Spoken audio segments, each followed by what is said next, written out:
Buongiorno, buongiorno a tutti. So good afternoon to everybody. I do apologize that we're running a few minutes late, but we concluded our work. Thank you very much indeed for having joined us here. As you well know, we have signed with our colleagues from the 7 countries comprising the G7, we've signed the Cagliari Declaration towards an inclusive, human-centred approach for new challenges in the world of work. Now, I have to stress how satisfied the Italian presidency is, and indeed all of the countries that took part, with the success of our work and the signing of a declaration which holds together and focuses on really central issues to the development of our economy. The G7 Italian presidency wanted to put the person with all their needs and aspirations at the very heart of labour policies and social inclusion policies. It's the G7 that has to come up with concrete, practicable, innovative ideas for the challenges we need to face at global level. That was our objective and our approach, and a well-targeted approach, I think. And I imagine you have already seen the declaration which has been signed with its 2 annexes. So I think, as I say, we've got the declaration and the commitments entered into by the member nations, which are reflected in this. Commitments which call on G7 to continue to exercise its political leadership, defending democratic values, establishing standards, and promoting good practices. Also, through something we stressed, and that was dialogue between North and South. The North-South dialogue, establishing modes of partnership which will bring many benefits. We stressed the support to the Global Coalition on Social Justice, supported by the International Labour Organization, and the respect of human rights, starting with those of children and decent work throughout global value chains. G7 stressed that the dialogue and exchange with social partners and with the engagement groups, renewing our commitment to listening from the world of work and what the people representing them in our societies. We had representatives of B7 and L7, and they handed over to the Italian presidency of G7 and all its members, they handed over a joint declaration. And I really have to stress that and highlight it, because it's a huge achievement which I believe highlights the climate within which we have worked over these last 2 days. An environment of sincere, frank, open discussion, all working together, very effective as well, targeting action on the individual measures. So, as I was closing the meeting of the G7 Labour and Employment Ministers meeting, I thanked the organisation of the Italian G7 presidency, the representative of the Council of Ministers, the Ministry of Foreign Affairs, but also our own team from the Ministry of Labour. So this desire to work together, this joint work, has allowed us to come up with ideas and also to suggest avenues of work which have then been fully reflected in that final document. As G7 ministers, we reaffirmed the importance of the social economy to render transformation inclusive and sustainable on labour markets, and to provide specific support to people who find themselves in conditions of fragility. One of the central issues of our document, and Annex 1 is devoted to this, is on artificial intelligence and its impact in the world of work. With what we've written a lot of this in the Cagliari Declaration. Other points maybe are not in there, but it's a reflection of the input that we have gained from G7 of the heads of state and government, which was held back in June in Puglia. We're now going to implement an action plan, the action plan adopted by the G7 Ministers of Labour. And this is based on a human-centred vision. That human-centred approach lies at the very basis of the action plan for the development and use of artificial intelligence in the workplace. And all of this picks up and continues what's already been defined and called for by the heads of state from G7, but also it continues and builds on the work we started last year under the Japanese presidency with the Hiroshima process. So it's a very specific action plan.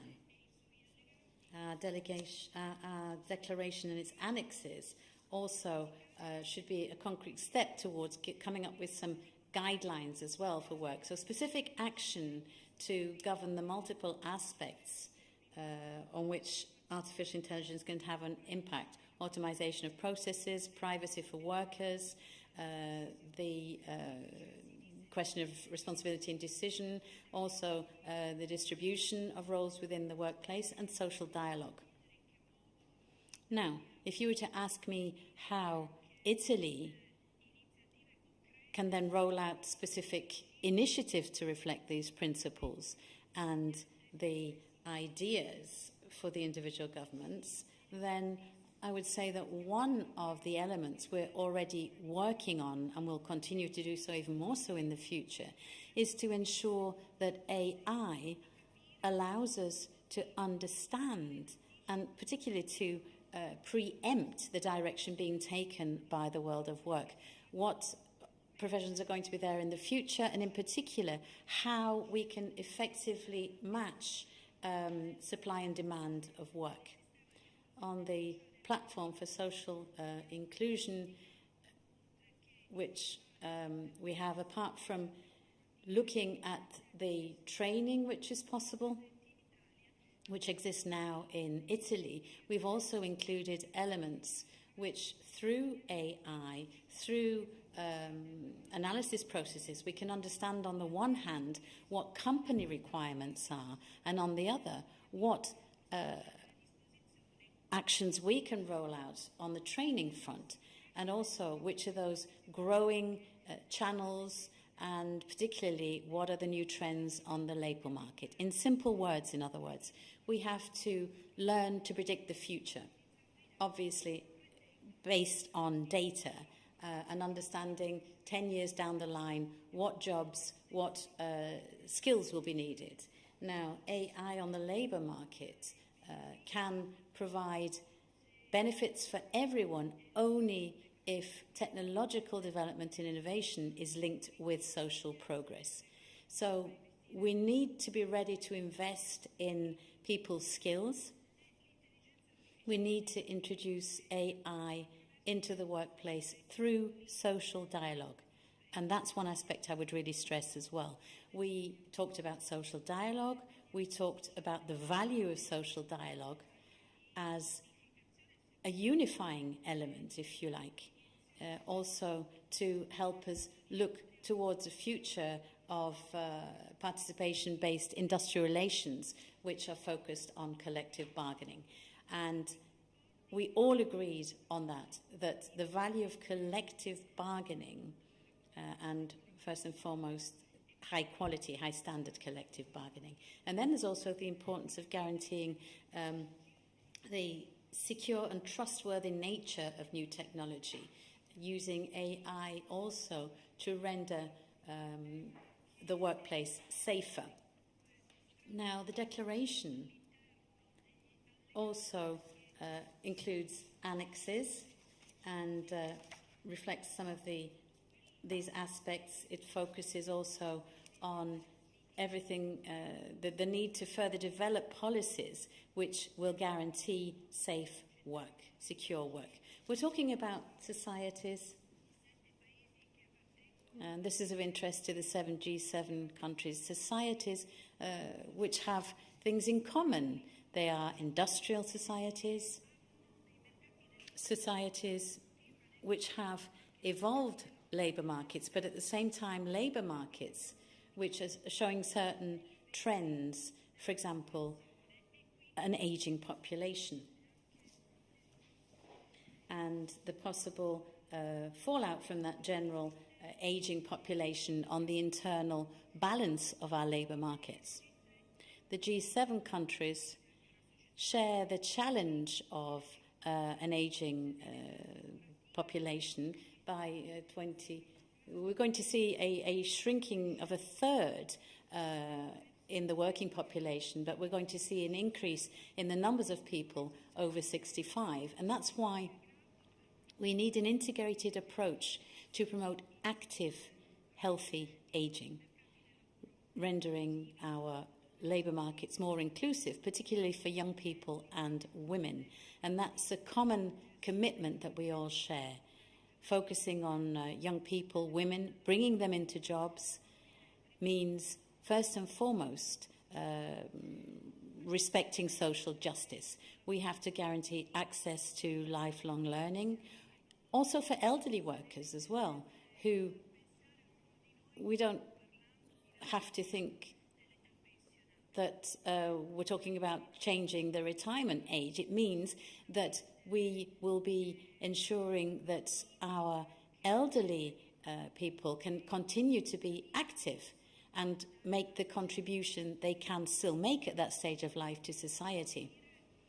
And through this, we are repeating a commitment which, as far as our government is concerned, we want a law, we want strategies to protect the elderly, and particularly future living conditions for the elderly, who should not necessarily be relegated to hospitals or care centres when they don't need that. We also discussed migration, regular migration, but in particular we talked about the migration of skilled workers and when we're talking about regular skilled migration as Italy, we are looking at that part of Law 20 of 2023, which was approved last year in Cutro, where we said that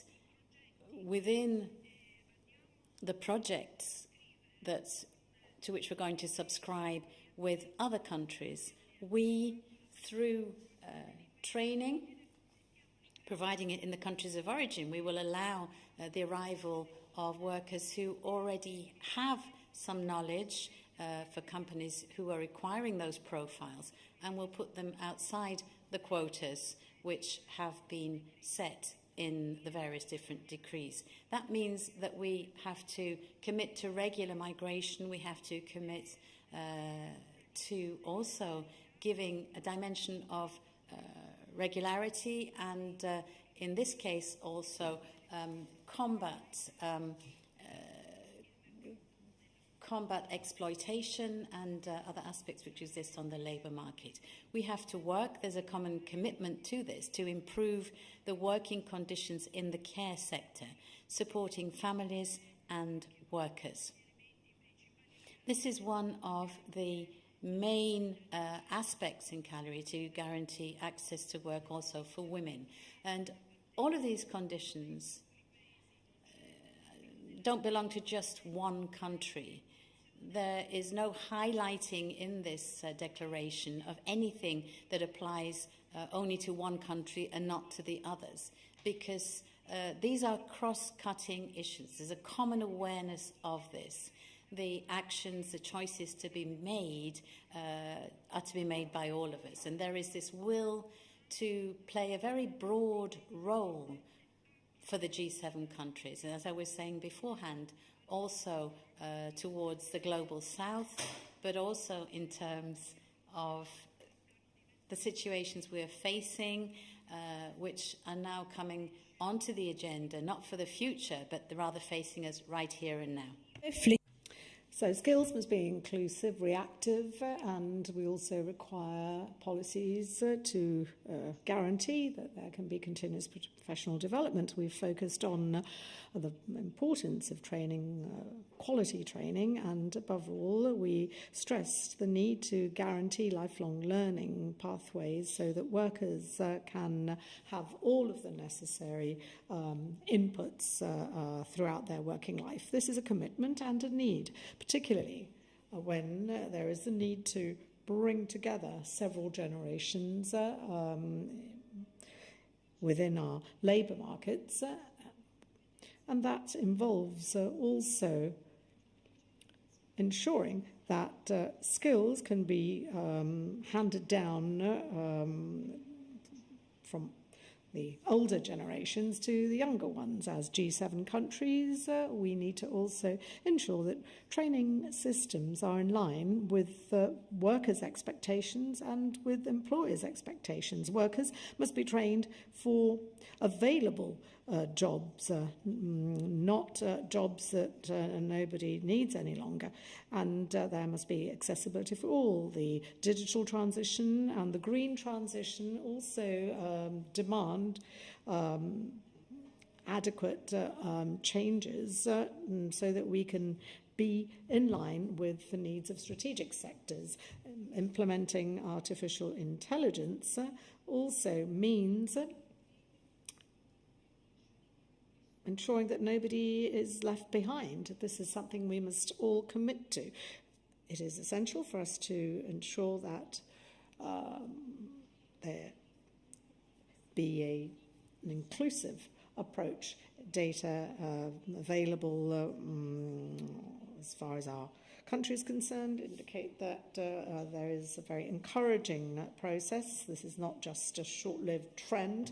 We are actually ensuring with success that the labour market is also more inclusive, also with respect to more vulnerable groups, women, youth, and we also find that all G7 countries and the ministers are also aware of the importance of integrating most vulnerable persons and persons with disabilities, making sure that everyone's talent can, let's say, be fulfilled. And I know I've probably spoken too much, at least that's what some of you are thinking, but there is one last topic that I would like to mention, last but not least. In fact, I'd like to invite you to look at the content of the declaration and the annexes, because there is a leitmotif. We have talked about the need to guarantee that work is safe and that the health and safety of workers is always guaranteed. And we also see that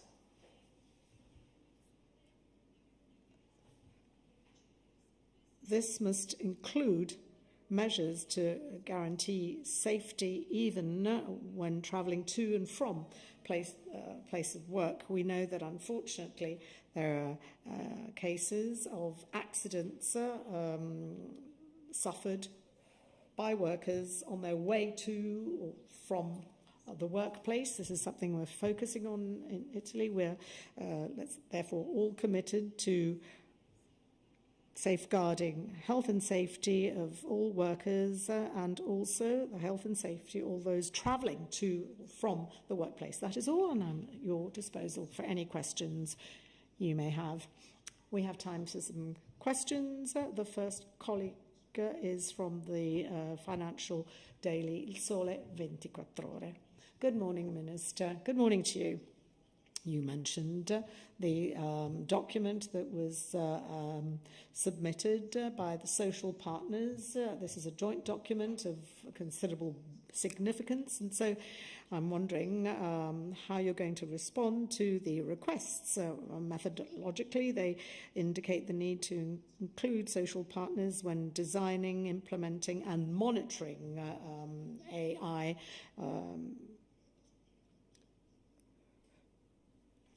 in the workplace, and in terms of content, the joint, let's say, document invites governments to indicate what training initiatives are envisaged, especially in small and medium-sized enterprises, also with regard to upskilling and reskilling in order for workers to be properly equipped in the light of innovation. Thank you so much for this question, because actually you've brilliantly summarised the main thrust of my remarks.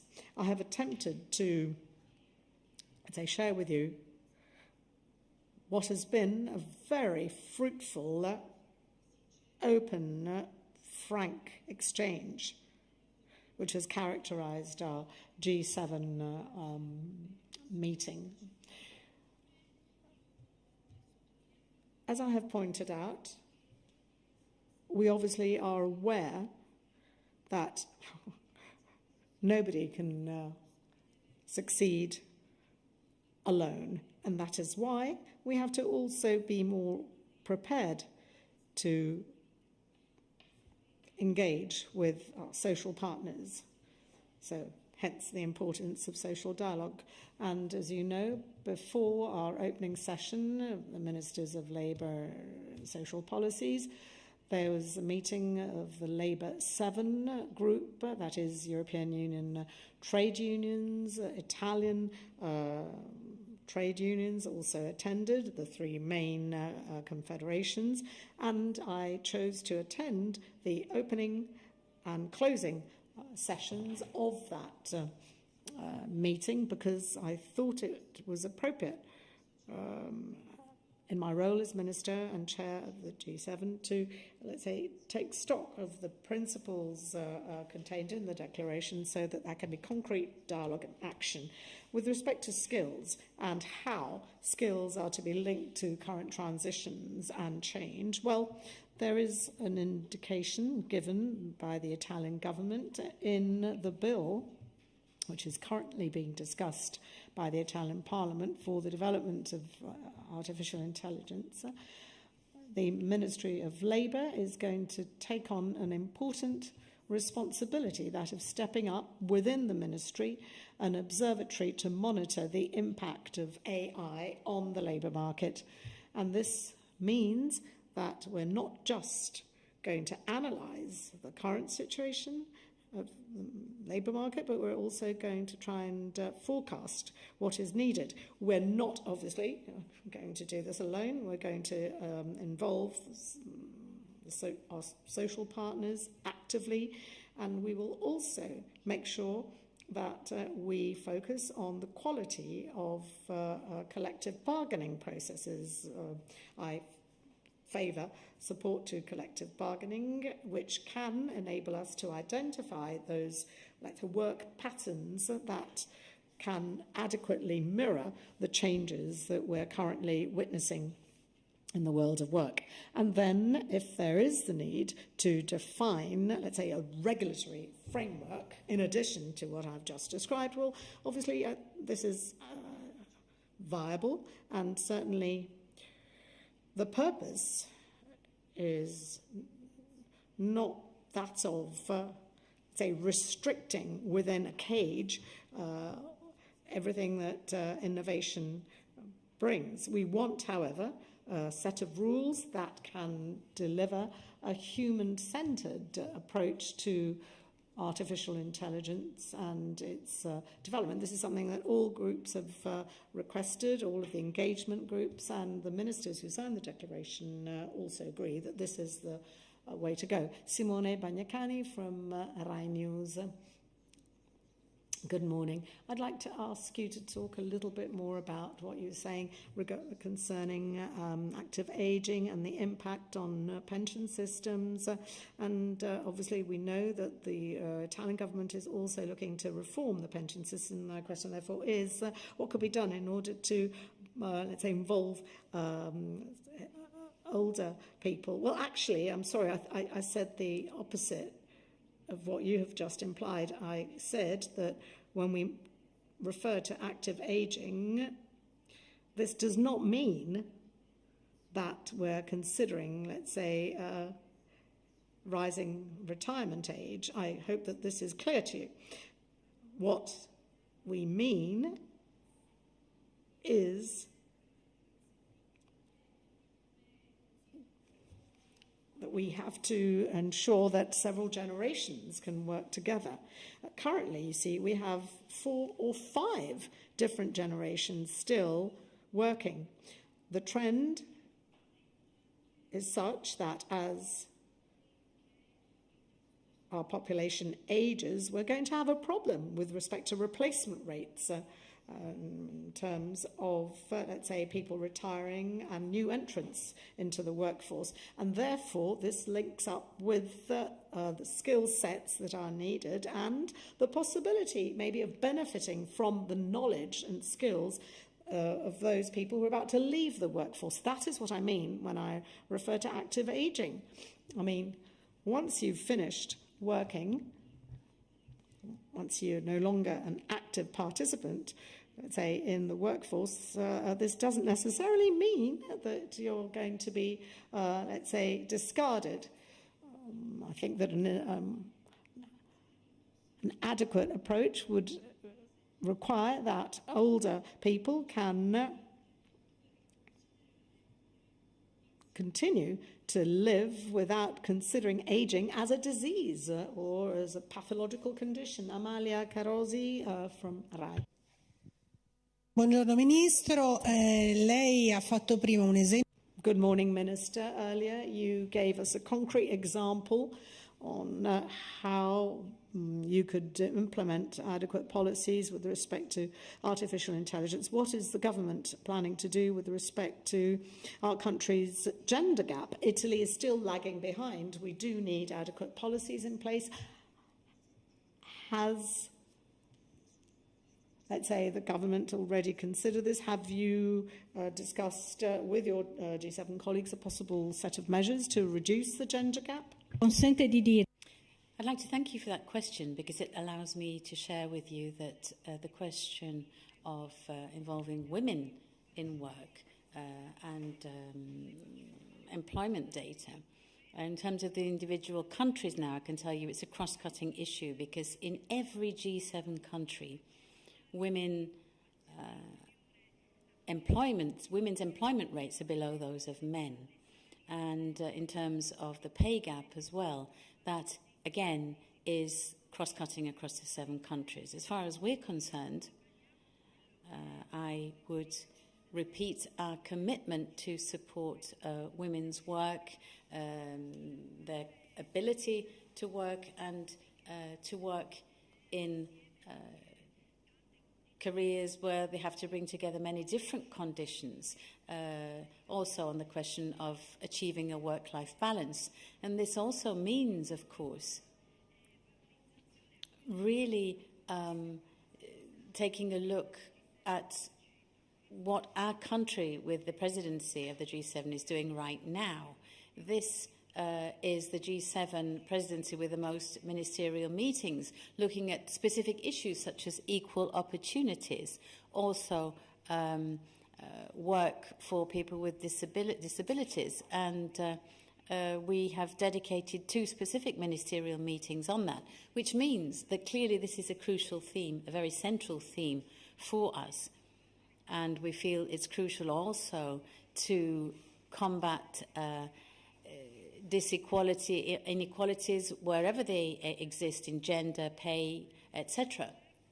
And certainly the government is working on this also in the budget to look at this type of approach, which is crucial in order also to implement the principles reflected in the Cagliari Declaration, if I may say so, which we've signed today. Now, TG2, please. Thank you. Good afternoon, Minister.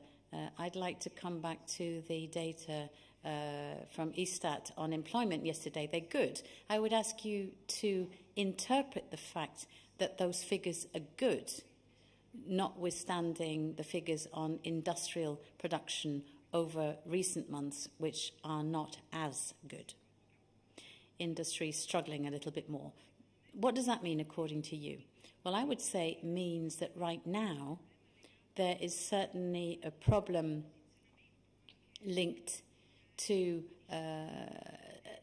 industry seeking its place and within certain specific sectors which are undergoing major transformations. Also, there is certainly an awareness of the fact that we need to invest in the labour force, and the fact that in these employment figures that were released yesterday, there are some indicators which could be seen as partial, but they're not really. As I was saying beforehand, the increase in women's and young people's employment, but also the changes which were steady over recent years, but now we're seeing a drop. And at the same time, we're seeing an increase in fixed-term contracts, which means that companies need a trained workforce, a workforce which is able to face up to the challenge we have today and will have in the future. And it means that when we find the workers who have those skills, people invest in them. So from what I'm seeing, these contractual models which work against continuity are things that people are not really committed to anymore. Now we're seeing an indicator showing that jobs are increasingly, not saying that jobs are increasingly precarious, what we are seeing is that companies want to invest. We're certainly talking about productivity that needs to be supported by the will and particularly the ability to actually make investments. And we, as the Ministry of Employment and Social Policies, within the Cohesion Decree, which has now gone into law, we included a new provision on managing the ability of our young people to set up companies, have new groups set up, bringing professionals together as a country. Unfortunately, we have seen a low level of vitality amongst our startups, particularly set up by young people. We want to invert that trend, and we want to stimulate the business capacity in young people. And that needs to be supported also at the stage when those companies then have to make their own way. So I think that we can see that there are certainly opportunities open to us. And as I've often said, and I will stress again here, we cannot take this data as telling us that that's it, we've finished our work. No. This is also the philosophy underpinning today's declaration. We all share the commitment to having a more structured, safer labour markets, but also labour markets which are more resilient in the face of the upsets and these moments of turbulence which can hit individual sectors, which need maybe to shift somewhat. We've got, for example, the digital and ecological transformations, which can obviously change then things in the sectors. Now Sardinia gone. Aha, it's a home game then now, is it? Sardinia. Yes, good afternoon, Minister.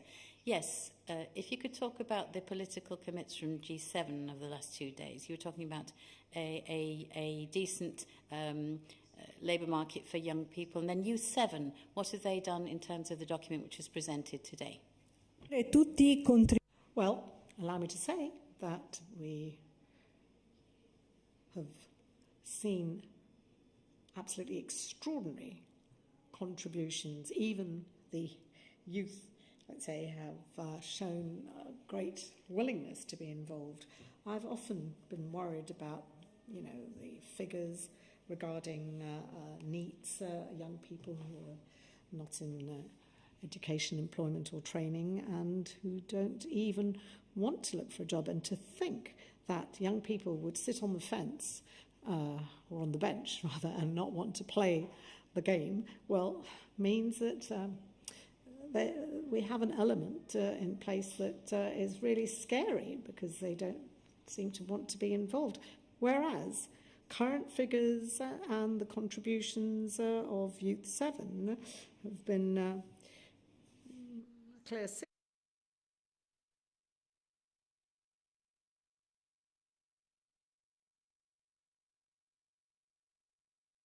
G7 countries, like I said, have the task of being global leaders, and that leadership requires commitment with respect to skills, knowledge, development and inclusivity. So I think that we have everything in place to achieve our goals. I told my colleagues that when we all get back to work on Monday, well, we will each have to take this declaration that we have signed and the annexes and indicate the targets and the priorities for each individual country. Thank you so much. Have a good day.